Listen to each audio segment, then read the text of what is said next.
First on the proficiency checklist is to clean your lens. You should always have lens cleaner in your production kit. A dirty lens will ruin good footage. When cleaning your lens, remember to wipe in circles, always in the same direction to avoid smudging. After you have applied the solution, use a dry tissue to wipe the lens clean of any excess. The next step is to take out your tripod. Remember that the cage has different types of tripods with different attributes. For example, some tripods' tensions have 3 settings, while others will go up to 7. Make sure all tripod legs are lined up and extended to the same length. This will make it a lot easier for you to level. To level the tripod, loosen the handle at the bottom of the tripod body.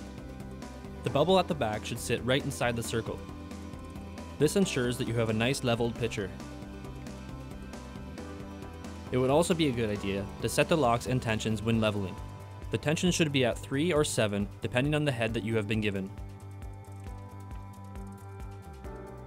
Slide the camera plate into the grooves on the tripod head and be sure to lock it in tight. The plate should be pointing over the front leg of the tripod so that the camera or tripod does not tip over when mounting the camera. Next, mount the camera onto the plate. Slide it into the grooves on the plate and push it forward until you hear the click. Although the camera may feel secure, it could actually be loose, so make sure the camera clicks into place. These are your tension knobs. The top knob controls the tilt, and the bottom knob controls the pan. Not all tripods are the same, so be sure to learn your tripods.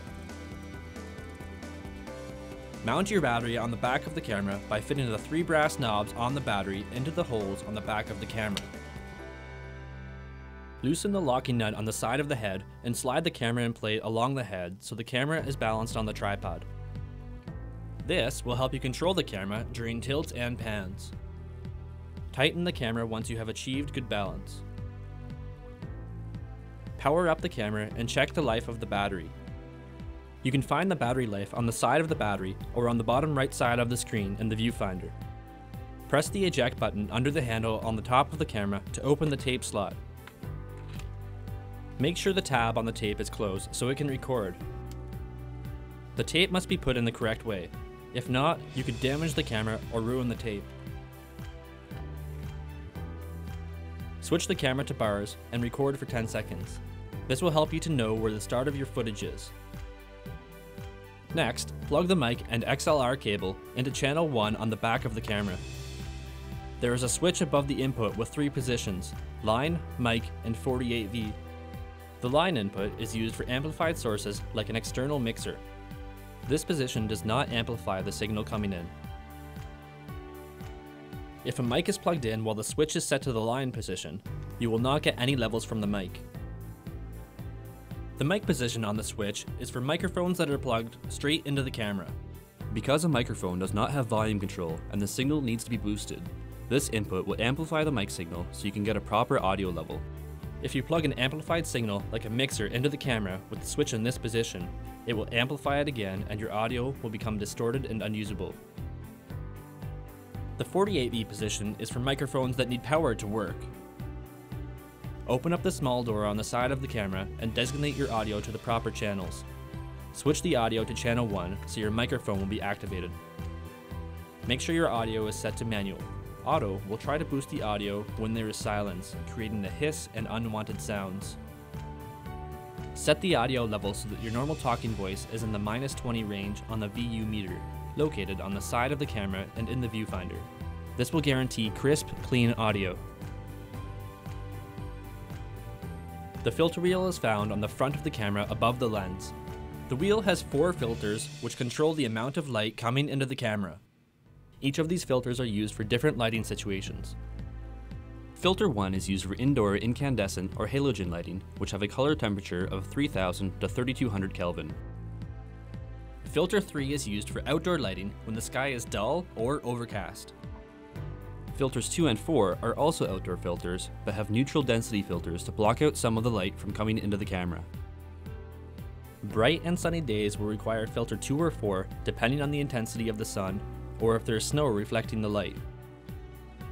Note, if the ND filters cannot block enough of the light to avoid overexposure, you can turn on the shutter and adjust the speed to cut the amount of light coming into the camera.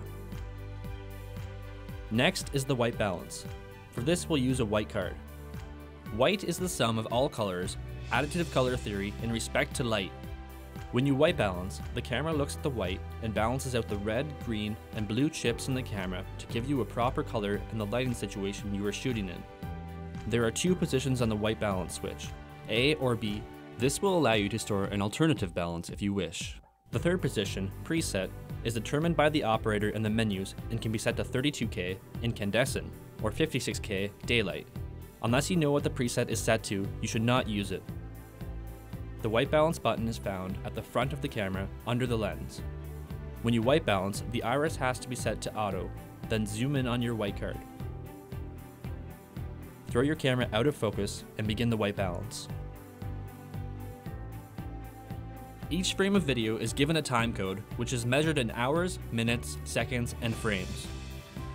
We use timecode to keep track of each individual frame of video so we can find our shots easier during the editing process. There are two types of methods of recording timecode: record run and free run. Record run timecode only runs when the camera is recording, so that the footage will have a continuous timecode with no breaks in it. Free run, on the other hand, is like a clock and continues to run even when you have stopped recording. This will give you breaks in your timecode. Next, you reset the timecode. The timecode generator, or TCG, will be set to either record run or free run.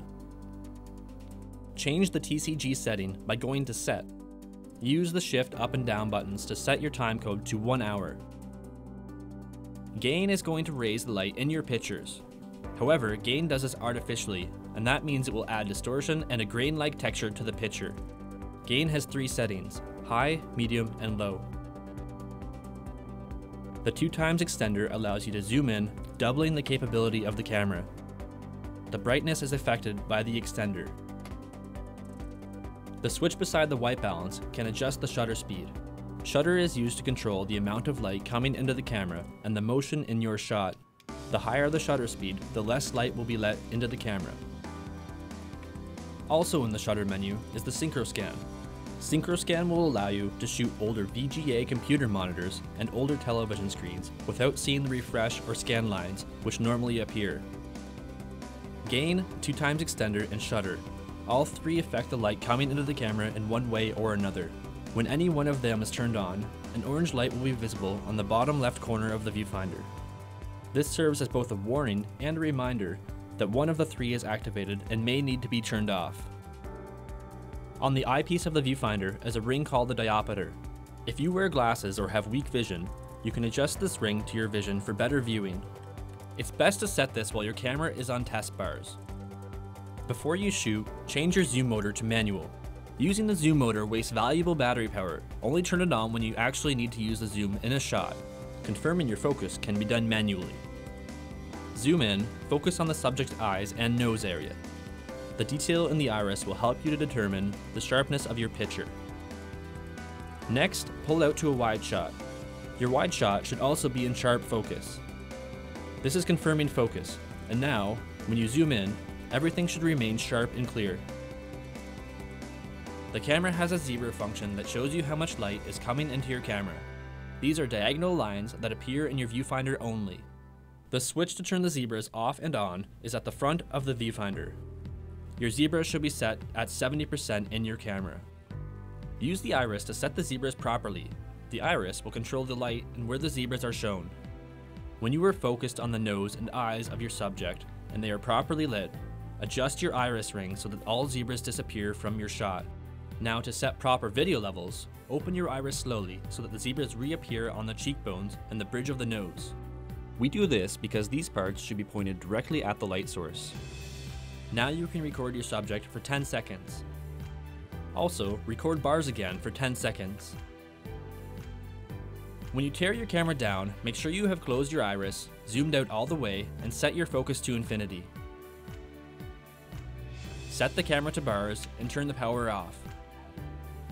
Take off the battery, then remove the camera, then the plate from the tripod. Make sure your tripod tensions are set back to 0 and your tripod locks are loose for proper storage. These are some of the things you need to know to shoot with the 615 camera.